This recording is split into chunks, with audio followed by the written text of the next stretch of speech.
My life, as I knew it, was a simple one. I had a decent job, a beautiful wife, and a comfortable home. Claire and I had been married for almost 15 years. We met in college, bonded over our love of music and a shared dream of traveling the world. Back then, we were inseparable. I was convinced that I had found my soulmate. She was stunningly beautiful, with a laugh that could light up a room, and a kindness that was rare. We had a good life together, or so I thought. Claire worked as a freelance graphic designer from home while I toiled away at an engineering firm. The work was demanding, but it paid well. I had started there fresh out of college, and after years of dedication, I climbed the ranks to a senior position. The long hours meant I was often home late, but I justified it by telling myself I was providing for our future. Claire always seemed supportive of my career, never complaining about the late nights or the weekends spent catching up on work. But lately, things had started to feel different. It wasn't something I could put my finger on at first, just a feeling that something wasn't right.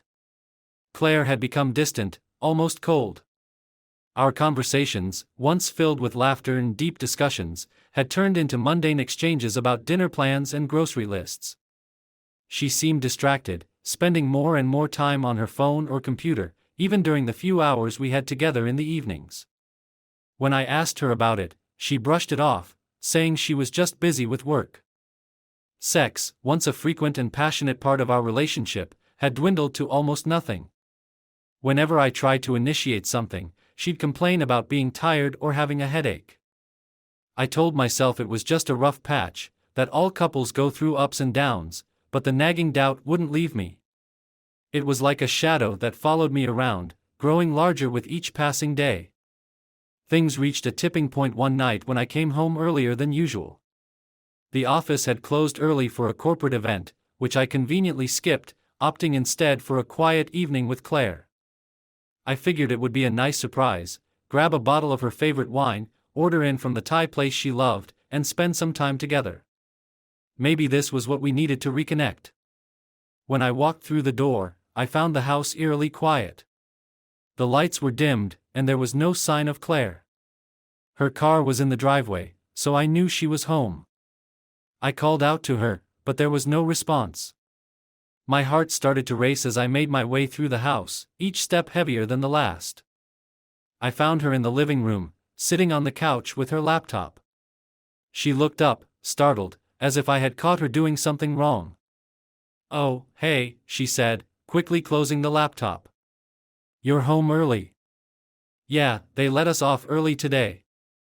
"Thought I'd surprise you," I replied, trying to keep my voice casual, even though my instincts were screaming that something was off. She smiled, but it didn't reach her eyes. "That's nice. I was just working on a project." "Sorry, I got a little absorbed in it." "No worries," I said, forcing a smile of my own. "How about we take a break? I can order some Thai food, and we can open a bottle of wine." Her smile faltered slightly, but she nodded. "Sure, that sounds good." I ordered the food, and while we waited for it to arrive, I poured us both a glass of wine.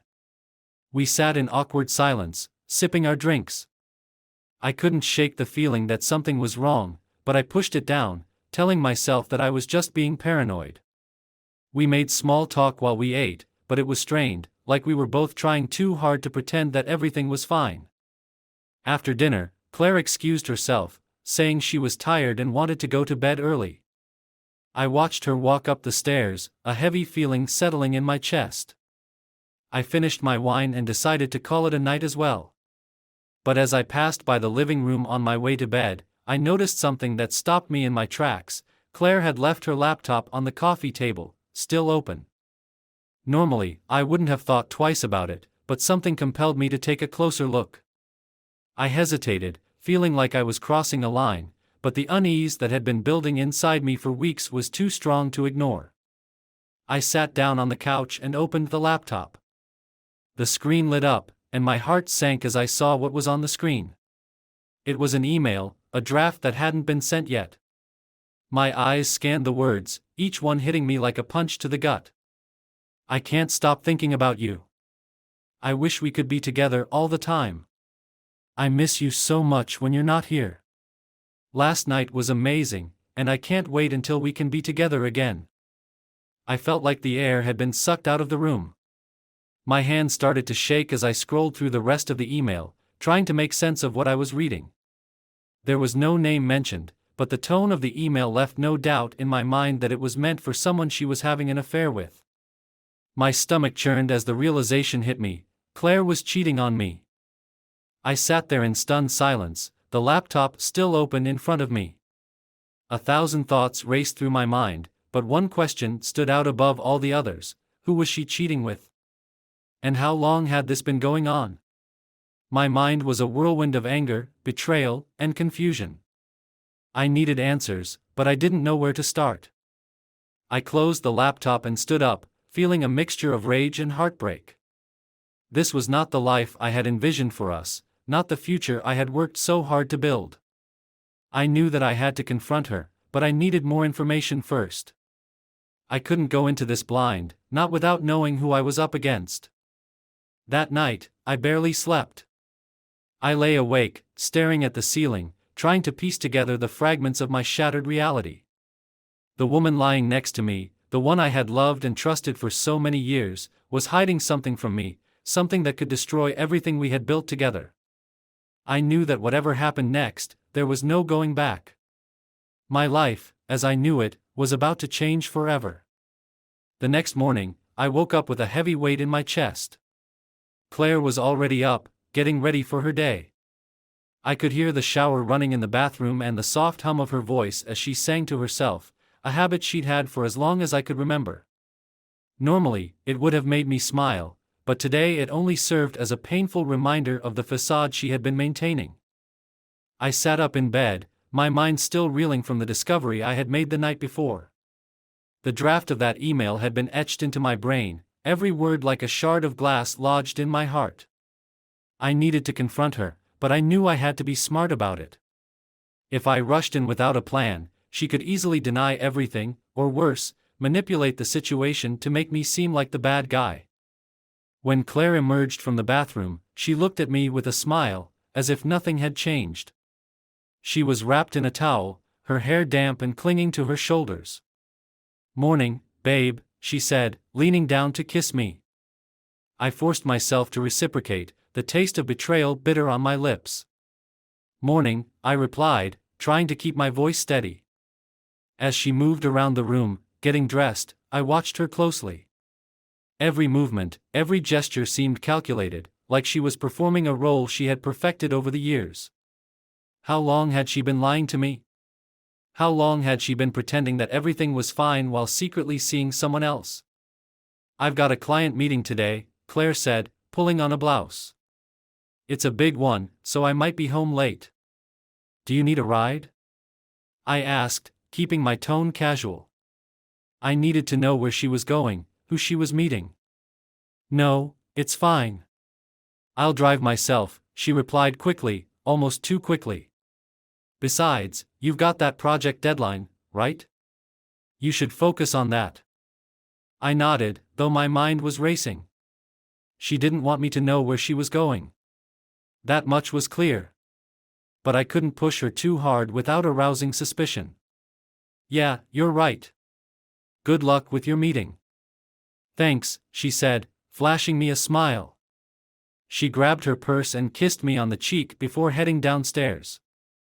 I waited until I heard the front door close and the sound of her car pulling out of the driveway before I got up. I needed to figure out who she was meeting and where. The only way to do that was to go through her things, something I never thought I'd have to do. But desperate times called for desperate measures. I went straight to the living room, where her laptop was still sitting on the coffee table. I opened it, my heart pounding as I typed in her password.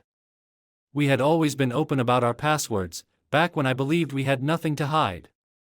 It felt wrong to violate her privacy, but then again, she had violated my trust. The screen lit up, and I quickly navigated to her emails. The draft from last night was still there, unsent. I opened it, reading it again, hoping I had somehow misunderstood, that there was some explanation that would make this all go away. But there wasn't. It was clear that this was a love letter to someone else, someone she was seeing behind my back. I scrolled through her inbox, looking for any clues that might tell me who this person was. Most of the emails were work-related, but there were a few from someone named Mark S. The emails were brief and cryptic, nothing overtly suspicious, but something about them felt off. I clicked on one of them, and my blood ran cold. "Can't wait to see you tonight. I'll book the usual room." The usual room. The words echoed in my head, filling me with a sense of dread. She was meeting him tonight, and they had a usual room. This wasn't just a fling, this was something ongoing, something that had been happening for a while. I searched for more emails from Mark S., but there were only a handful, and all of them were just as vague. It was clear they were trying to keep things discreet. I needed to find out more about this guy. I needed to know who he was, where they were meeting, and just how deep this affair went.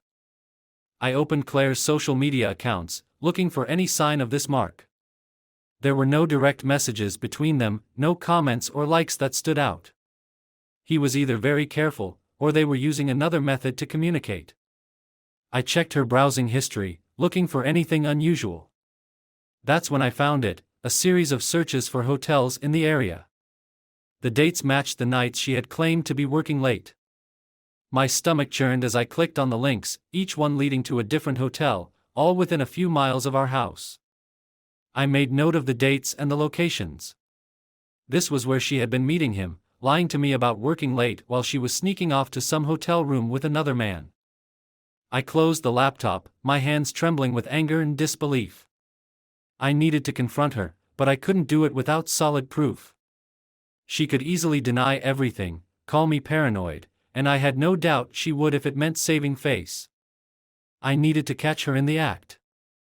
I grabbed my phone and called my boss, telling him I had a family emergency and needed to take the day off.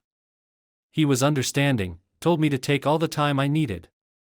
I thanked him and hung up, feeling a sense of determination wash over me. Today, I was going to find out the truth.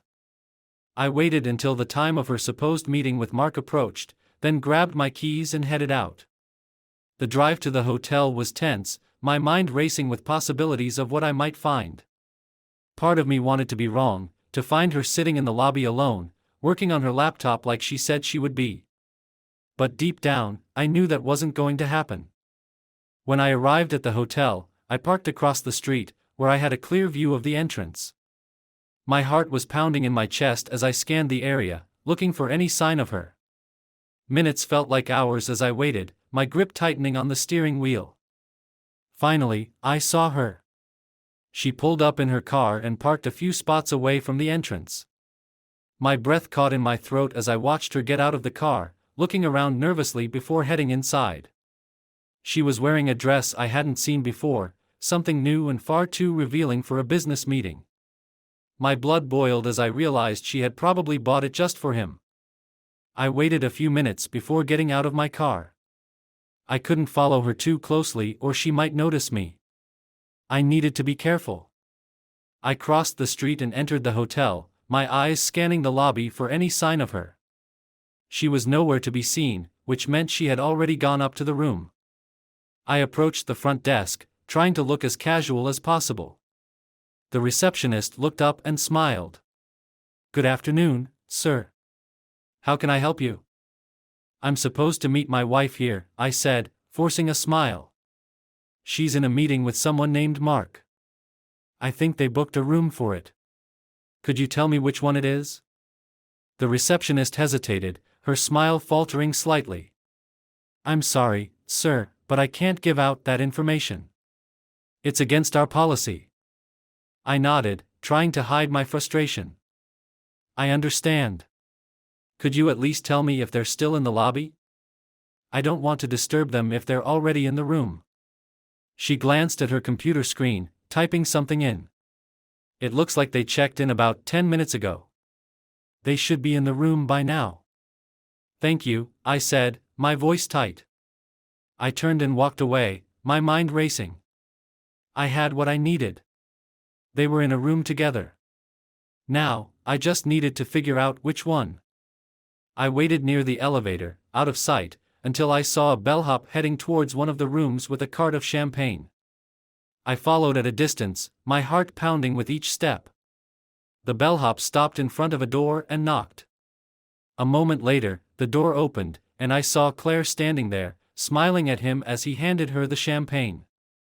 "Thank you," she said, taking the bottle and stepping back into the room. I watched as the door closed behind her, a sick feeling in the pit of my stomach. This was it. This was where she was meeting him, right under my nose. I felt a surge of anger, a desire to burst into the room and confront them both, but I forced myself to stay calm. I needed to think this through. I took out my phone and snapped a picture of the door, making sure to capture the room number. Then I backed away, heading back to the lobby. I didn't know what I was going to do next, but one thing was clear: this wasn't going to end well for Claire. As I drove home, my mind was a whirlwind of thoughts. I replayed every moment of our marriage, every sign I might have missed, every time she had lied to me. The betrayal cut deep, and the anger was growing, consuming every rational thought I had left. I knew I had to confront her, but I also knew that I needed to plan my next move carefully.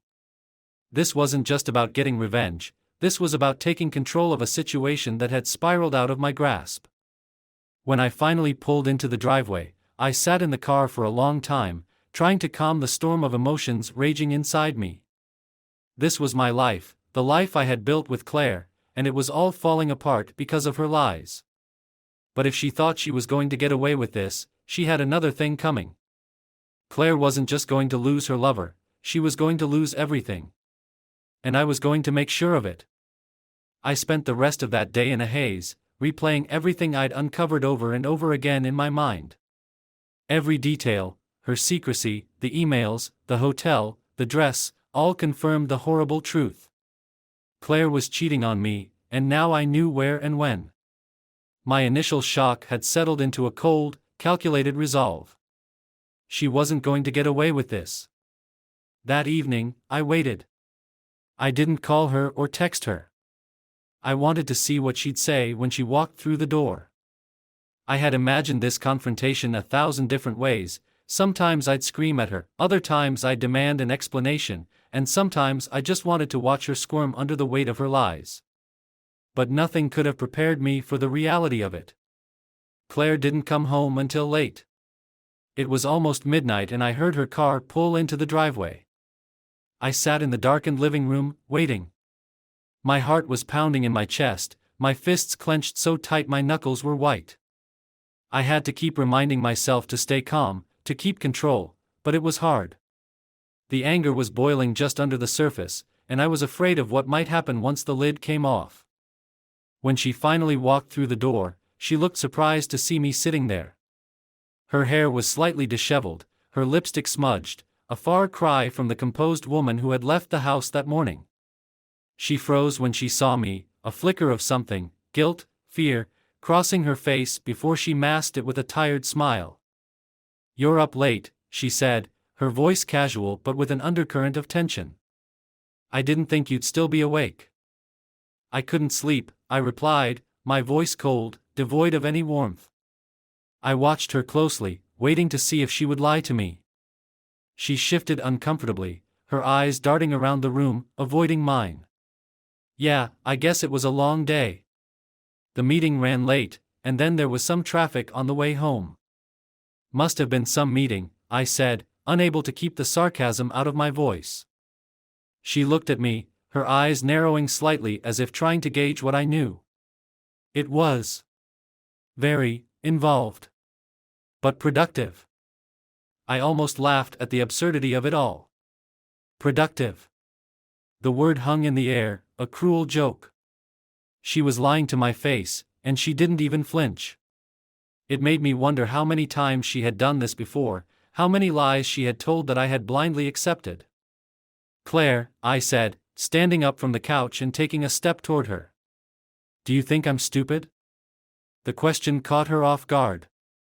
"What? Of course not. Why would you even ask that?"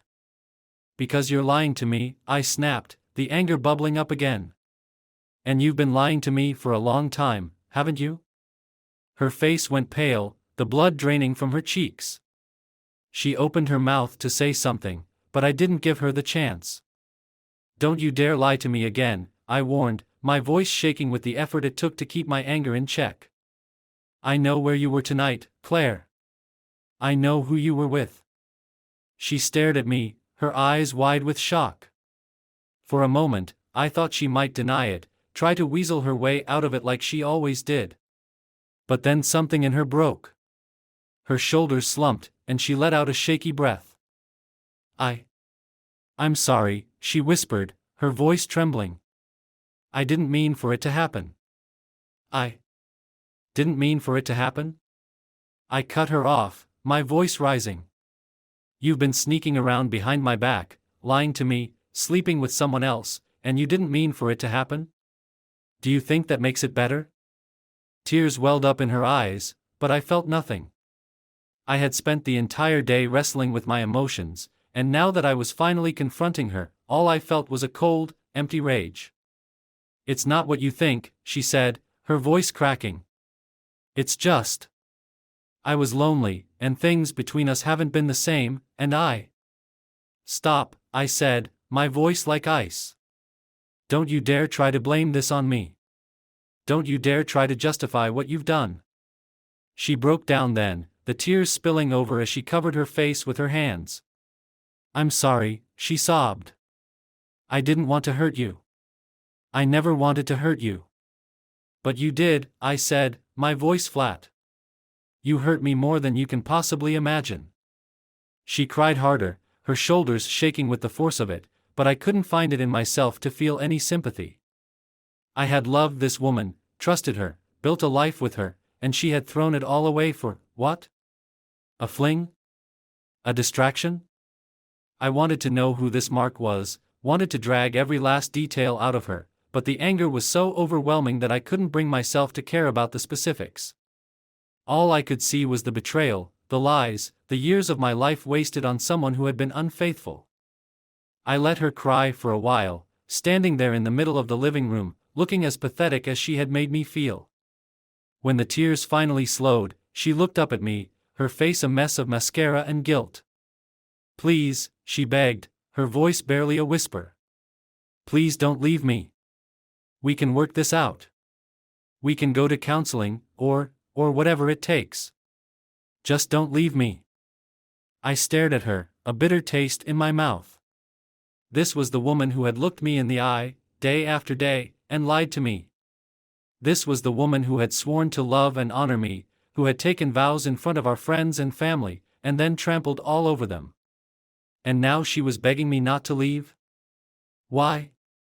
I asked, my voice low. "Why should I stay with someone who betrayed me? Who lied to me? Who made a fool out of me?" "Because I love you," she said, her voice desperate. "I love you, and I made a mistake, a horrible mistake. But it doesn't have to end like this. We can fix this. We can get through this." I shook my head, feeling a sick sense of disbelief at how blind she was to the reality of the situation. "You think this can be fixed? You think you can just apologize and we'll go back to the way things were?" "I'll do whatever it takes," she insisted, taking a step toward me. "I'll cut off all contact with him. I'll prove to you that you're the only one I love. Just, please don't give up on us." "Don't give up on us?" I repeated, incredulous. "Claire, you already gave up on us the moment you decided to cheat. You threw away everything we had, and now you want me to pretend like it never happened?" "No," she said quickly, shaking her head. "I know I can't ask you to forget it, but I'm begging you to give me a chance to make it right. Please, just one chance." I could see the fear in her eyes, the desperation, but it did nothing to soften my resolve. If anything, it only made me more certain of what I needed to do. "I don't know if I can ever forgive you for this," I said, my voice hard. "But I know one thing for sure, I can't stay in this house with you right now. I need time to think, to figure out what I want." She nodded frantically, her tears starting anew. "Take all the time you need. I'll do whatever it takes. I'll wait as long as you need me to." I turned away from her, feeling a cold emptiness settle in my chest. "I'm going to stay at a hotel tonight," I said. "Don't try to contact me. I'll reach out when I'm ready." She didn't protest, just stood there sobbing as I walked out of the room, grabbed my coat, and headed for the door. As I stepped outside, the cool night air hit me like a slap in the face, a stark contrast to the suffocating tension inside the house. I got into my car, my hands trembling as I gripped the steering wheel. I didn't know where I was going or what I was going to do, but one thing was clear: this was just the beginning. Claire had opened a door that she couldn't close, and there was no going back. Whatever happened next, it would be on my terms. As I drove away, the image of her tear-streaked face faded in my mind, replaced by a single thought: revenge. If Claire thought she could destroy our marriage and walk away unscathed, she was sorely mistaken. I wasn't just going to confront her, I was going to make her pay. I spent that night in a hotel room, staring at the ceiling, my mind racing with 1,000 thoughts. Sleep was impossible. Every time I closed my eyes, all I could see was Claire's face, her tears, her pleas for forgiveness, the way she had tried to shift the blame onto me. The betrayal cut deeper than I ever could have imagined. But underneath the hurt and anger, a plan was beginning to take shape. I wasn't just going to confront her about the affair, I was going to make her regret ever betraying me. In the morning, I checked out of the hotel and drove around aimlessly, trying to clear my head. The anger had settled into a cold determination. I had been wronged, and now it was time to set things right. Claire thought she could manipulate me, beg for forgiveness, and that we could somehow go back to the way things were. But she was wrong. I couldn't just let this go. I needed to make her feel the pain that she had inflicted on me. I stopped at a cafe, ordered a coffee, and sat down at a corner table, pulling out my phone. If I was going to do this, I needed to be smart about it. There were a lot of moving parts to consider, and I needed to be methodical. Claire wasn't just going to lose me, she was going to lose everything. The first step was to gather evidence. I had already taken pictures of the hotel where she had met Mark, but I needed more. I needed to make sure there was no way she could deny the affair. If I was going to destroy her, I needed solid proof. I spent the next few hours doing some digging. I went through her social media profiles again, looking for any connections to this Mark S. I found his account, hidden in plain sight among her friends list. His profile was locked down, but I could see enough to confirm that he was indeed the man she had been meeting. He was older than I expected, maybe in his late 40s, with a successful career as a business consultant. It made sense, in a sick way. Claire had always been drawn to powerful men, and this Mark fit the bill. I knew I needed more than just pictures of a hotel door. I needed to catch them in the act. I made a few calls, found a private investigator with a solid reputation, and arranged a meeting. This guy had handled plenty of cases like mine before, and he assured me that he could get the proof I needed. By the time I left the cafe, I had a plan in place. I would let the investigator do his job, gather all the evidence I needed, and then I'd confront Claire with it. But I wasn't going to stop there. I was going to dismantle her life piece by piece, starting with her reputation. Claire was well liked in our social circle. She was charming, always the life of the party, the woman everyone wanted to be friends with. But all of that was going to change. I wasn't just going to expose her affair, I was going to make sure everyone knew the real Claire, the liar, the cheater, the woman who betrayed her husband for a fling with another man. And I knew exactly where to start. A few days later, I got a call from the private investigator. He had followed Claire to another hotel, had taken pictures of her and Mark entering the room together, and had even managed to record audio from the hallway. There was no doubt about what was going on inside that room. He sent me everything: pictures, audio files, even a copy of the hotel's registration where Claire had signed in under a fake name. It was all the proof I needed. I sat in my car, listening to the recording, my hands gripping the steering wheel so tightly that my knuckles turned white. The sound of their voices, the way she laughed, the things she said to him, it made my blood boil. But I forced myself to stay calm. This was what I needed. This was the ammunition I would use to destroy her. The next step was to prepare the ground for the inevitable fallout. I made copies of all the evidence, both digital and physical. I wasn't going to confront her at home, where she could try to manipulate the situation. No, this needed to happen in front of witnesses. People who mattered to her. I wanted her to feel the full weight of her actions, to see the look of horror on her face as her life crumbled around her. There was a dinner party coming up, hosted by one of our closest friends, Rachel. It was the perfect setting. Claire would be there, surrounded by people she considered her friends, people who admired her. And I would be there, armed with the truth. I spent the next few days preparing for the party, making sure everything was in place. I arranged to have the audio recording played through the speakers during dinner, ensuring that everyone would hear it. I also made copies of the photos and the hotel registration and planned to distribute them to the guests afterward. Claire wouldn't be able to deny anything, not when the proof was staring everyone in the face. When the night of the party arrived, I was calm, almost eerily so. I had rehearsed this moment in my mind 1,000 times. I knew exactly what I was going to say, how I was going to react. This was my moment, the moment when I would take back control of my life. Claire was excited about the party. She spent hours getting ready, trying on different dresses, doing her makeup. She had no idea what was coming, no clue that the life she had so carefully crafted was about to be torn apart. When we arrived at Rachel's house, Claire was all smiles, greeting everyone with hugs and laughter. She had always been good at playing the part, at making everyone believe she was the perfect wife. But that mask was about to be ripped off. Dinner was served, and the conversation flowed easily. I watched Claire closely, waiting for the right moment. She was sitting across from me, laughing at something one of our friends had said, completely unaware of what was about to happen. I felt a twisted sense of satisfaction, knowing that her world was about to implode. As dessert was being served, I caught Rachel's eye and gave her a nod. She excused herself from the table and disappeared into the other room.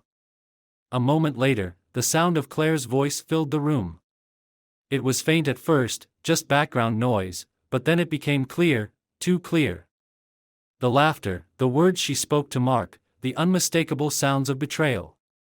It echoed through the room, silencing everyone. Claire froze, her fork halfway to her mouth. The color drained from her face as she realized what she was hearing. She looked around the table, her eyes wide with panic, and then her gaze locked onto mine. I stared back at her, my expression cold and unyielding.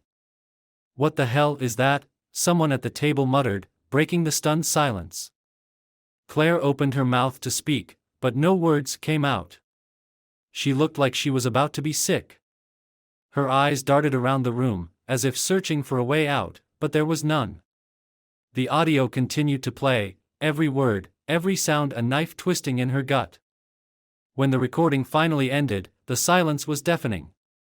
Everyone was staring at Claire, their expressions a mix of shock and disgust. I reached into my jacket pocket and pulled out the copies of the photos and the hotel registration, sliding them across the table to Rachel, who was sitting next to Claire. "You might want to take a look at those," I said, my voice calm, almost detached. Rachel picked up the papers, her hands trembling as she looked at them. Her eyes widened as she saw the photos, the names on the registration. She gasped, covering her mouth with her hand as she turned to Claire. "Oh my God, Claire," she whispered, her voice filled with horror. Claire didn't say anything. She just sat there, staring down at the table, her face ashen. The room was filled with an unbearable tension, everyone waiting to see what she would do, what she would say. Finally, Claire pushed back her chair and stood up. She looked around the room, her eyes wild with panic. "It's not what you think," she stammered, her voice shaking. "I can explain." "Explain?" I echoed, my voice filled with cold rage. "Explain what, Claire? That you've been cheating on me for God knows how long? That you've been lying to everyone here?" "I didn't mean for it to happen," she pleaded, her voice rising in desperation.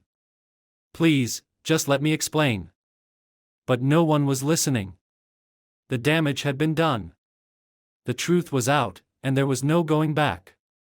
The people at the table began to murmur among themselves, their voices filled with shock and disbelief. "You disgust me," I spat, the words laced with venom. "You've destroyed everything we had, everything we built together. And for what? Some pathetic fling?" Tears streamed down Claire's face as she tried to defend herself, but it was useless. No one believed her anymore. The Claire they knew, the woman they had admired, was gone. In her place stood a liar, a cheat, a woman who had betrayed not only her husband but everyone who had trusted her. Rachel stood up, her eyes filled with anger and disappointment. "I think you should leave, Claire," she said, her voice cold. Claire looked around the room one last time, her face twisted with anguish. She knew she was beaten, that there was no salvaging the situation. Without another word, she turned and fled the room, her sobs echoing down the hallway as she ran out of the house. I sat back in my chair, feeling a wave of satisfaction wash over me. The deed was done. Claire had been exposed for the fraud she was, and her perfect little life was in ruins. But even as the adrenaline of revenge coursed through my veins, there was an emptiness, a void that couldn't be filled by her downfall. The room was still buzzing with shock as I stood up, grabbing my coat.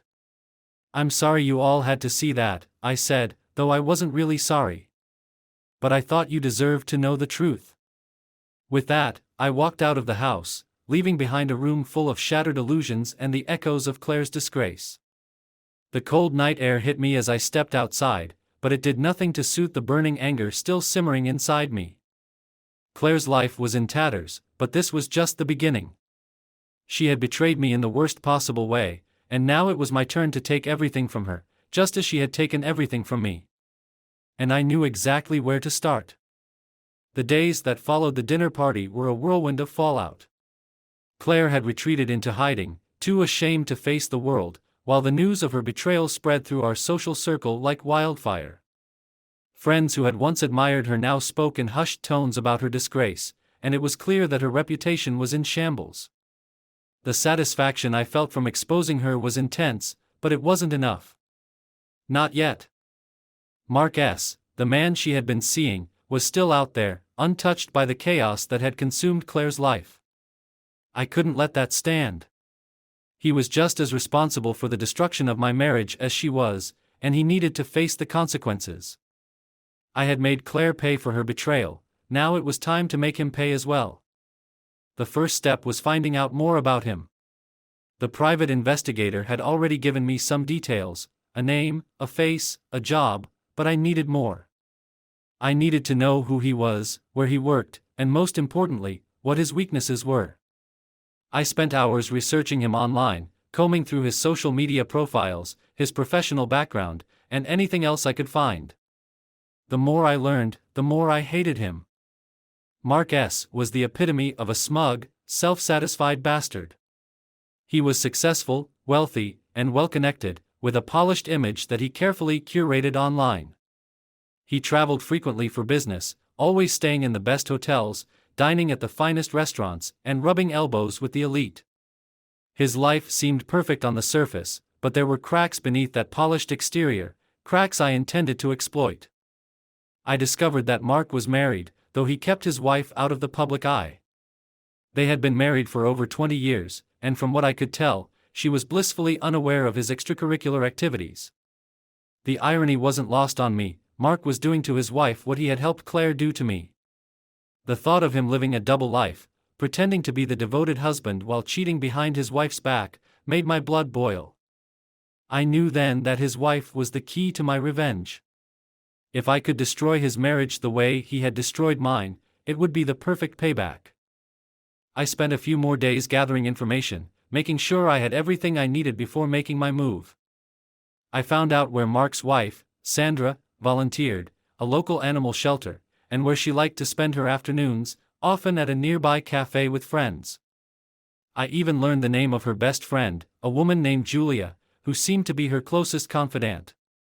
All the pieces were falling into place. When I felt confident that I had enough, I decided it was time to pay Sandra a visit. I knew I couldn't just show up at her house or the shelter unannounced, that would be too suspicious. Instead, I chose the cafe, where she and Julia often met for coffee. It was a public place, neutral ground, and I could approach her without causing too much of a scene. I arrived at the cafe early, grabbing a seat near the back where I could observe the entrance. My heart was pounding as I waited, but my resolve was unshakable. This needed to be done, and I was the one who had to do it. It wasn't long before Sandra arrived, just as I had expected. She was an attractive woman in her late 40s, with the kind of effortless grace that comes from years of living a comfortable life. She greeted Julia with a warm smile, and they took a seat at a table near the window, chatting easily as they ordered their drinks. I watched them for a few minutes, trying to gather my nerve. Then, when the timing felt right, I stood up and walked over to their table. "Excuse me, are you Sandra?" I asked, keeping my tone polite and friendly. She looked up at me, slightly startled. "Yes, I am. Do I know you?" "Not yet," I said with a small smile. "But I think we need to talk. It's about your husband, Mark." Her expression shifted from curiosity to confusion. "I'm sorry, who are you?" "My name is Nick," I said, taking a seat across from her without waiting for an invitation. "I'm the husband of the woman your husband has been seeing behind your back." Julia gasped, her hand flying to her mouth, while Sandra just stared at me, her face paling. What are you talking about?" "I'm sorry to have to tell you like this," I continued, keeping my voice steady. "But your husband has been having an affair with my wife, Claire. It's been going on for a while now, and I thought you deserved to know." The color drained from Sandra's face as the reality of what I was saying began to sink in. She looked at me, her eyes wide with shock and disbelief. No, that can't be true. Mark he wouldn't do that." "I'm afraid it is true," I said, my voice firm. "I have proof." I reached into my jacket pocket and pulled out an envelope, sliding it across the table to her. Inside were copies of the photos, the hotel registrations, and a transcript of the audio recording. I had thought about playing the audio for her, but decided against it. I didn't want to humiliate her in public any more than necessary. She could listen to it later, in private, where she could process everything without an audience. Sandra stared at the envelope like it was a snake ready to strike. She hesitated for a moment, then picked it up with trembling hands. She opened it slowly, her fingers fumbling with the papers inside. As she looked through the evidence, her face crumpled, and tears welled up in her eyes. "Oh my God," she whispered, her voice breaking. "I can't believe this." Julia reached out to comfort her, but Sandra recoiled, pulling away. How did you find out?" she asked, her voice barely audible. "I found some emails on my wife's laptop," I explained, keeping my tone gentle. "After that, I hired a private investigator to get the rest of the proof." "I'm so sorry, Sandra. I know this is a lot to take in." She looked at me, her eyes filled with pain and confusion. Why are you telling me this? Why didn't you just confront them yourself?" "I did confront Claire," I said, my voice tightening. "And I made sure she paid for what she did. But your husband, he's just as guilty, and I thought you deserved to know the truth. You have a right to decide what you want to do next." Sandra shook her head, tears streaming down her cheeks. I don't know what to do." "I can't tell you what to do," I said softly. "But I can tell you this, you don't deserve to be lied to. You deserve better than this." She sat there in stunned silence, her tears falling onto the table. Julia wrapped an arm around her, trying to offer some comfort, but Sandra was too distraught to respond. The shock of betrayal was written all over her face, the same shock I had felt when I discovered Claire's infidelity. It was a horrible thing to see, but part of me felt vindicated. Mark wasn't going to get away with this. He was going to suffer just as much as I had. "I'm sorry, Sandra," I said again, standing up from the table. "If you need anything, or if you want to talk, my number is in the envelope. I know this isn't easy, but you'll get through it. Just take it one step at a time." She didn't respond, just kept staring down at the papers in front of her, her whole world unraveling. I turned and walked out of the cafe, leaving her to process the bombshell I had just dropped on her. As I walked down the street, a mix of emotions churned inside me. Satisfaction, anger, and a deep, gnawing sadness. I had accomplished what I set out to do. Mark's life was about to come crashing down around him, just as mine had. But the victory felt hollow, tainted by the realization that no matter how much I hurt them, it wouldn't undo the pain they had caused me. It wouldn't fix what was broken. The next day, I received a call from Sandra. Her voice was shaky, filled with the kind of pain that only comes from betrayal. She thanked me for telling her the truth, said she was filing for divorce, and that Mark had been served with the papers that morning. She had thrown him out of their house and was planning to sell it, along with most of their assets.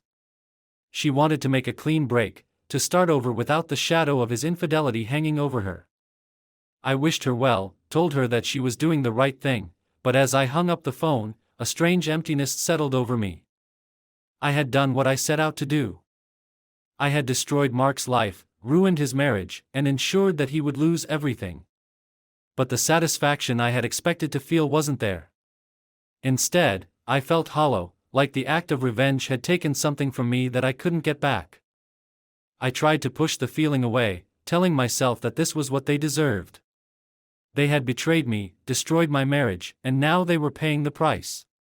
But as the days passed, that hollow feeling only grew stronger, gnawing at me like a wound that wouldn't heal. One evening, as I sat alone in the living room of the house that now felt more like a prison than a home, I realized that revenge had come at a cost. I had lost something in the process, something essential. My sense of self, my peace of mind, my ability to trust. I had become consumed by anger and hatred, and now that I had exacted my revenge, there was nothing left. Just a deep, aching void where my life used to be. Claire's life was in ruins, Mark's marriage was over, and yet I felt no better than I had the day I discovered the affair. The pain was still there, raw and unrelenting, and no amount of retribution could change that. I had won the battle, but lost myself in the process. As I stared at the empty room around me, I knew that the time had come to face the truth, not just about Claire and Mark, but about myself. I had allowed their betrayal to define me, to consume me, and in doing so, I had lost sight of who I was.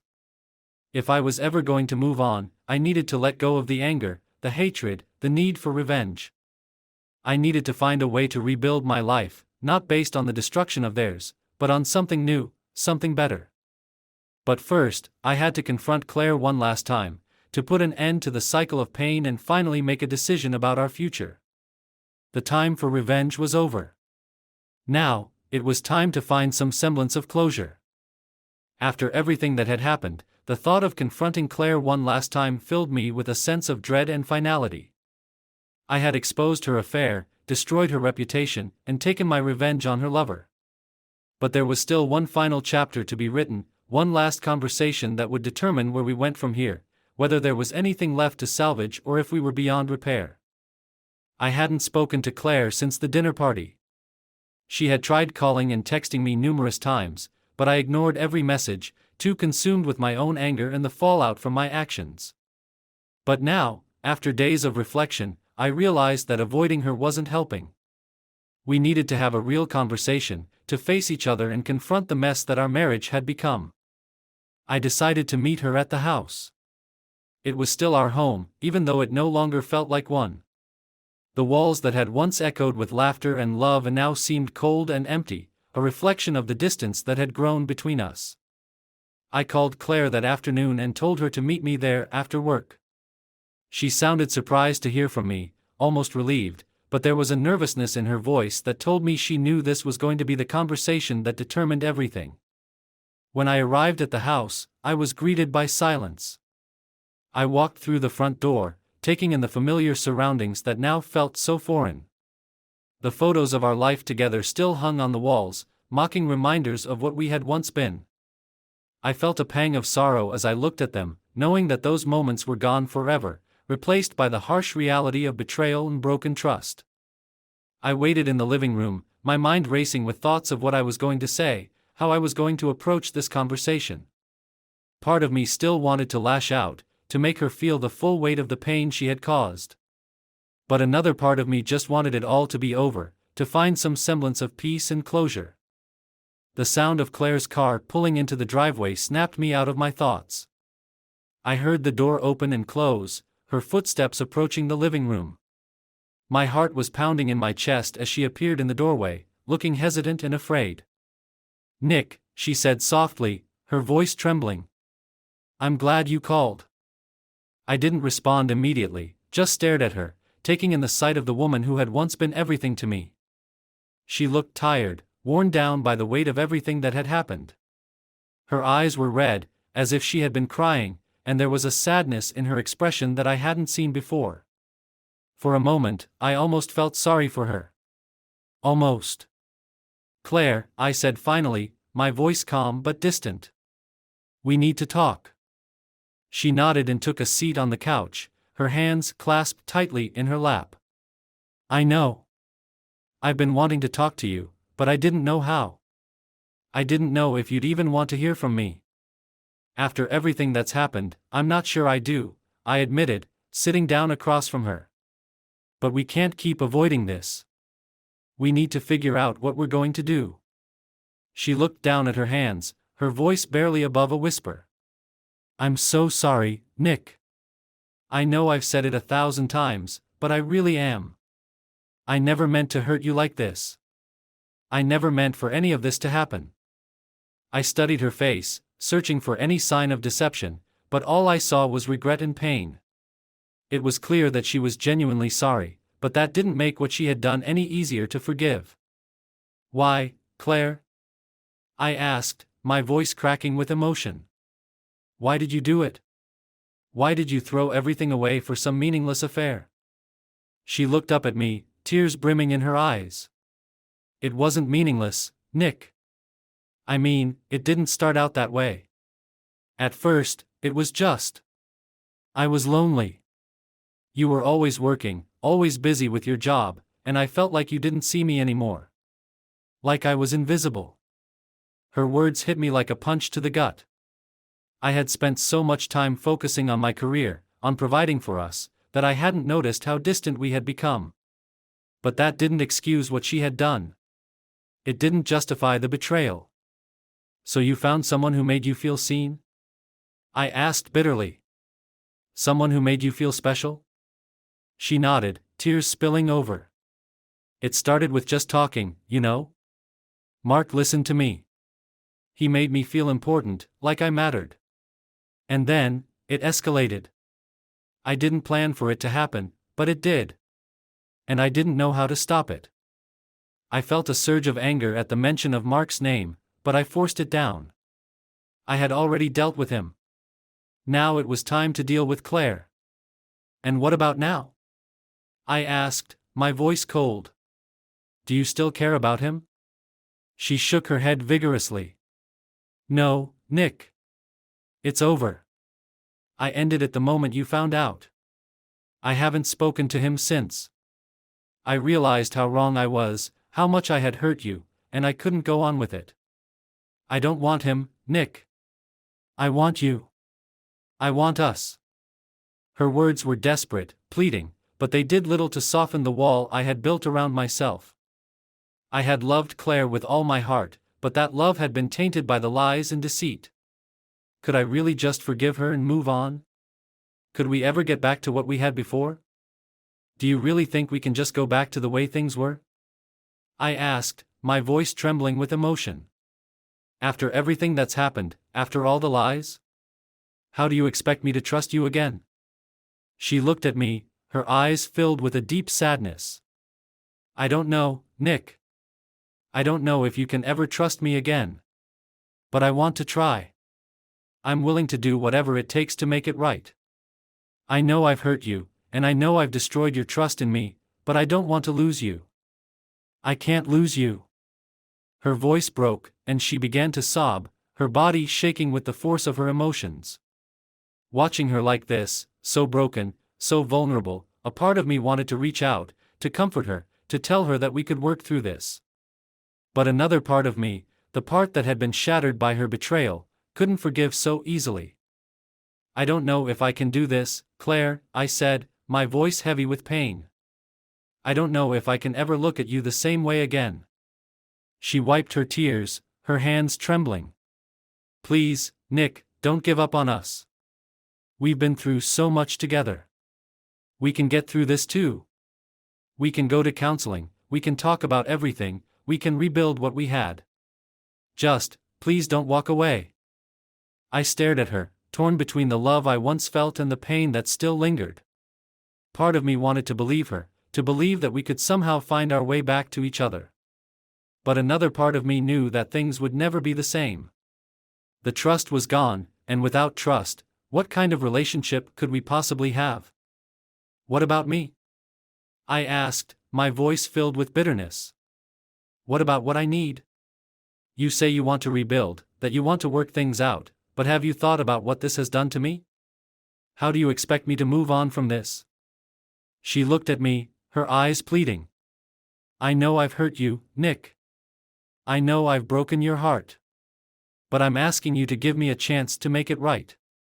Please, just one chance. I closed my eyes, feeling the weight of her words pressing down on me. I had wanted this confrontation, had wanted her to feel the pain that I felt. But now that it was happening, I didn't feel the satisfaction I had expected.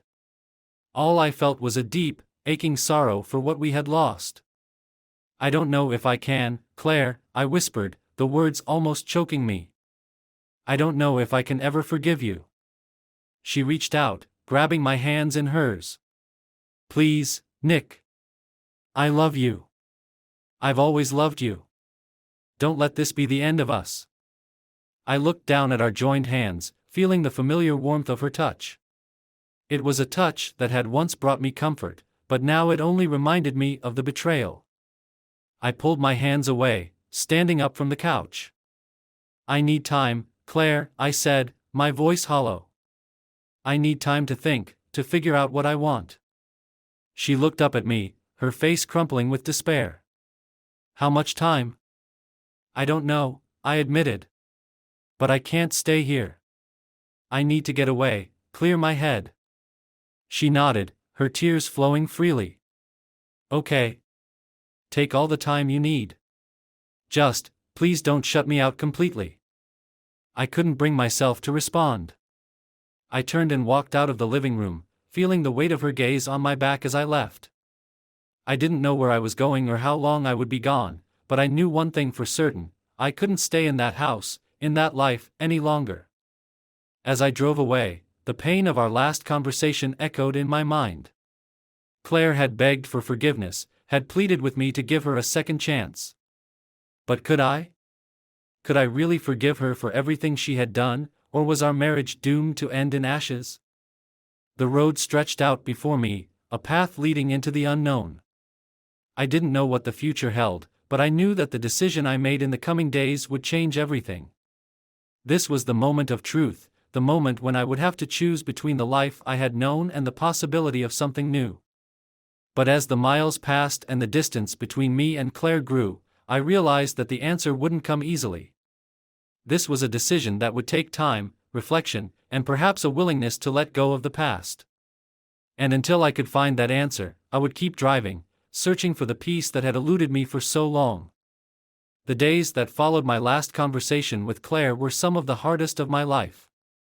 I left the city, driving aimlessly through unfamiliar roads, trying to escape the turmoil that had taken root inside me. I ended up in a small coastal town a few hours away, where I checked into a quiet, nondescript motel overlooking the ocean. It was the perfect place to get lost, to think, to try and figure out what I wanted. I spent my days walking along the beach, the salty breeze whipping through my hair, the sound of the waves providing a soothing backdrop to the chaos in my mind. The solitude was both a blessing and a curse. It gave me the space I needed to reflect on everything that had happened, but it also forced me to confront the pain I had been trying so hard to avoid. Every time I closed my eyes, I saw Claire's face, heard her voice pleading with me to give her another chance. The memory of her tears, her regret, weighed heavily on my heart. She had hurt me in ways I never thought possible, but she was also the woman I had spent nearly 15 years of my life with. We had built a life together, shared dreams, and despite everything, a part of me still loved her. But love alone wasn't enough to repair the damage that had been done.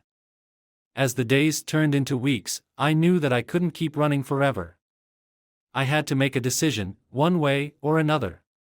I couldn't stay in limbo, trapped between the past and an uncertain future. I needed closure, not just for myself, but for Claire too. I decided to see a therapist. I had never been one for therapy, always believing that I could handle my problems on my own. But this was different. The betrayal, the anger, the uncertainty, it was too much to carry alone. I needed someone to help me sort through the mess in my mind, to find a way forward. The therapist, Dr. Harris, was a calm, patient man in his 50s, with a soothing voice and a knack for asking the right questions. Our sessions were intense, often leaving me emotionally drained, but they also brought a clarity that I hadn't felt in a long time. He helped me see that my need for revenge, while understandable, had only deepened my pain. It hadn't brought the closure I had hoped for. Instead, it had kept me locked in a cycle of anger and resentment. "What do you want, Nick?" Dr. Harris asked me during one of our sessions. "Not what you think you should want, or what others expect of you, but what do you truly want for yourself?" The question lingered in my mind long after I left his office. What did I want? I had been so focused on what Claire had done, on the hurt she had caused, that I hadn't really stopped to think about what I wanted for my future. Did I want to rebuild our marriage, to try and salvage what was left? Or was it time to let go, to start over and find a new path? I knew that I couldn't make that decision alone. If there was any hope of moving forward, I needed to talk to Claire again. But this time, it would be different.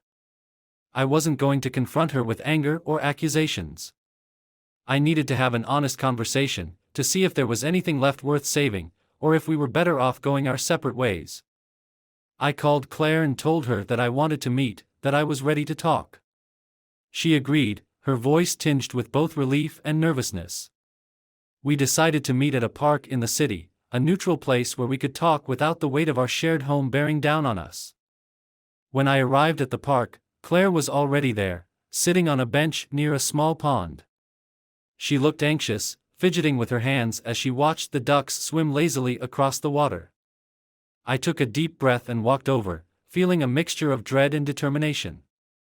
This conversation was going to be one of the most important of my life, and I needed to get it right. "Hi," I said as I approached, my voice soft but steady. She looked up at me, a tentative smile on her lips. "Hi, Nick." I sat down next to her, leaving a small space between us. The air was cool, the leaves rustling gently in the breeze. It was a peaceful setting, a stark contrast to the turmoil we were about to face. "Thank you for meeting me," I said, turning to look at her. "I know this isn't easy for either of us." She nodded, her eyes filled with a mixture of hope and fear. "I'm just glad you're willing to talk. I've been so scared, Nick. Scared that I'd never get the chance to make things right." I took a deep breath, trying to gather my thoughts. "Claire, I've spent a lot of time thinking about everything that's happened. About us, about what you did, about where we go from here. And I realized something, revenge, anger, all of that, it hasn't brought me any peace. It's just made things worse." She looked at me, her expression one of deep sadness. "I'm so sorry, Nick. I know I've hurt you in ways I can't even begin to understand. And if I could take it all back, I would. But I know I can't. All I can do is try to be better, to make up for what I've done, if you'll let me." I studied her face, looking for any sign of insincerity, but all I saw was genuine regret. I had spent so much time hating her for what she had done, but now, sitting here with her, I realized that I didn't want to carry that hatred anymore. It was exhausting, draining, and it was holding me back from finding peace. "Do you really think we can fix this?" I asked, my voice filled with uncertainty. "Do you think we can ever get back to what we had?" She hesitated, her eyes searching mine. I don't know, Nick. I honestly don't know if we can ever be the same as we were before. But I'm willing to try. I'm willing to do whatever it takes, because I love you. And I know I've failed you, but I don't want to lose you. I can't lose you. Her words hung in the air, filled with a desperation that echoed my own internal struggle. I wanted to believe her, to believe that we could somehow rebuild what we had lost. But I also knew that the path to forgiveness and healing would be long and difficult. Trust, once broken, was not easily mended. I'm not sure I can ever fully trust you again, Claire, I said, my voice heavy with emotion. And without trust, how can we have a marriage? She reached out, her hand gently touching mine. I know it's going to be hard, Nick. I know I have to earn your trust back, and I'm prepared to do that. But I also know that it won't happen overnight. It's going to take time, and I'm willing to give you all the time you need. I looked down at our hands, the touch that had once been so familiar now feeling strange and distant. I don't know if time is enough, I admitted. But I do know that I can't keep carrying this anger. It's eating me alive, and it's not who I want to be. So what do we do? She asked, her voice filled with uncertainty. I took a deep breath, the decision forming in my mind. I think we need to start over. Not as husband and wife, but as two people who need to figure out who they are, what they want. We need space, Claire. Time to heal, to process everything that's happened. And maybe, after that, we can see if there's still something worth fighting for. She looked at me, her eyes filling with tears. You mean, you want a separation? I nodded slowly. Yes, I think it's the only way. I need to find myself again, Claire. I need to figure out who I am without all of this weighing me down. And I think you need that too. The tears fell freely now, but she didn't try to argue. She simply nodded, her voice barely a whisper. I understand, Nick. I don't want to lose you, but I'll do whatever you need. If this is what you think is best, then I'll respect that. We sat in silence for a long time, the enormity of our decision settling over us like a heavy fog. The idea of separating, of walking away from the life we had built together, was terrifying. But deep down, I knew it was the right choice. We couldn't continue as we were, trapped in a cycle of pain and mistrust. We needed to step back, to give ourselves the space to heal. I'll find a place to stay, I said finally, breaking the silence. I'll move out of the house, at least for now. We can figure out the details later, but for now, I think it's best if we take some time apart. Claire nodded, her voice trembling with emotion. Okay, Nick. I'll give you all the space you need. And I'll be here, waiting, if you ever decide that you want to come back.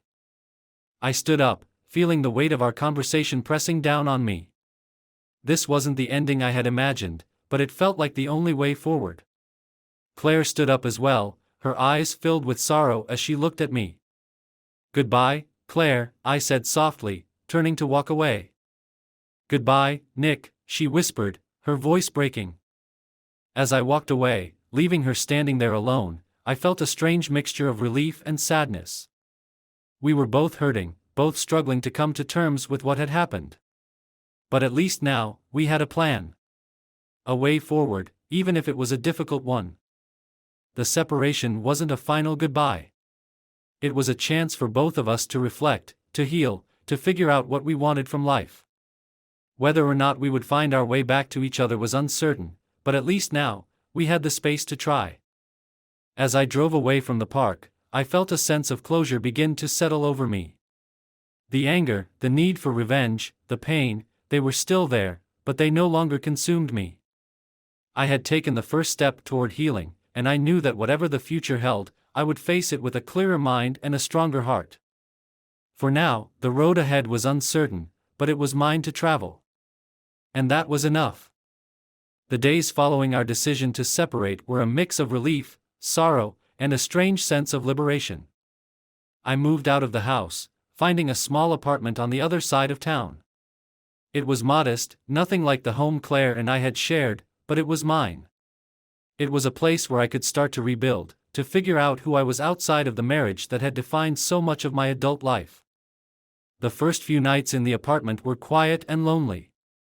The walls were bare, the room sparsely furnished, and the silence was almost deafening. But there was also a certain peace in the solitude, a sense of freedom that I hadn't felt in a long time. I wasn't living in the shadow of betrayal anymore. I wasn't haunted by the constant reminders of what had been lost. This was a blank slate, a chance to start over, to rebuild my life on my own terms. I threw myself into work, taking on new projects and staying late at the office. It was a way to keep my mind occupied, to avoid dwelling on the past. But it wasn't just about distraction, it was about reclaiming a part of myself that I had lost along the way. I had always been passionate about my job, and now, without the weight of my crumbling marriage dragging me down, I found myself excelling in ways I hadn't in years. Colleagues noticed the change in me. They commented on my renewed focus, my drive. Some of them even reached out, inviting me to grab a drink after work or to join them for weekend activities. I began to rebuild my social life, reconnecting with old friends I had lost touch with and making new ones along the way. For the first time in a long time, I felt like I was part of something outside of my relationship with Claire. But even as I started to rebuild, there were moments when the loneliness crept in. Late at night, when the city had gone quiet, I would find myself thinking about Claire, about the life we had shared, and the future we had once envisioned together. It wasn't easy to let go of those memories, to accept that they were now just part of the past. But with each passing day, the pain began to dull, replaced by a quiet acceptance. Dr. Harris continued to be a guiding force in my life. Our sessions helped me process the complex emotions I was grappling with: anger, regret, grief, and a growing sense of hope for the future. He challenged me to look beyond the pain, to focus on what I wanted for myself moving forward. It wasn't about erasing the past, it was about learning from it and using those lessons to build a better future. One of the most important things I learned during this time was the importance of self-compassion. I had spent so much time blaming myself for what had happened, questioning every decision I had made, every moment I might have missed. But Dr. Harris helped me see that I couldn't carry the burden of Claire's choices. I could only take responsibility for my own actions, and moving forward, I needed to treat myself with the same kindness and understanding that I would offer to a friend in my situation. As the weeks turned into months, I began to explore new interests, things I had neglected or put aside during my marriage. I signed up for a photography class, something I had always wanted to do but never found the time for. I started running again, rediscovering the joy of being outside, feeling the wind on my face, the rhythm of my feet on the pavement. These small steps towards self-care made a world of difference, helping me reconnect with parts of myself that had been buried under the weight of my relationship. One evening, while out on a run, I found myself thinking about forgiveness, not just for Claire, but for myself. Forgiveness had been a difficult concept for me to grasp. I had always equated it with weakness, with letting someone off the hook. But now, as I ran along the quiet streets, I began to see it differently. Forgiveness wasn't about condoning what had happened, it was about releasing myself from the grip of the past. It was about freeing myself from the anger and resentment that had been eating away at me. The next time I met with Dr. Harris, I brought it up. We talked about what forgiveness might look like, how it could be a way to move forward, not just for me, but for Claire as well. He encouraged me to think about what it would take to reach that point, what steps I would need to take to let go of the bitterness that still lingered. It wasn't something that happened overnight, but gradually, I began to feel a shift within myself. The anger that had once consumed me began to fade, replaced by a sense of acceptance. I had been hurt, deeply, but I was no longer defined by that pain. I was more than what had happened to me. I was more than the betrayal. And as I began to forgive Claire, I also began to forgive myself, for not seeing the signs, for not being able to save our marriage, for being human. In time, I reached out to Claire. It wasn't easy, but I knew it was necessary.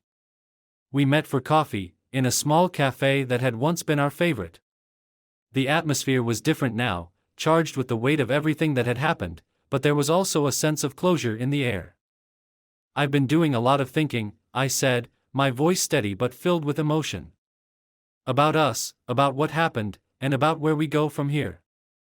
She looked at me, her eyes filled with a mixture of sadness and hope. I have too, Nick. I've been trying to understand how I let things get so out of control, how I could have hurt you like that. I nodded, taking a deep breath. I think we've both made mistakes, Claire. But I also think it's time to let go of the past. We can't change what happened, but we can choose how we move forward. She blinked back tears, her voice trembling. Do you think we can ever find a way back to each other? I paused, searching for the right words. I don't know, Claire. I think we both need time to heal, to figure out who we are without each other. But I also think that it's possible, down the line, that we could find a new way to be in each other's lives. Maybe not as husband and wife, but as friends, as people who shared something important, even if it didn't last. She nodded, a tear slipping down her cheek. I'd like that, Nick.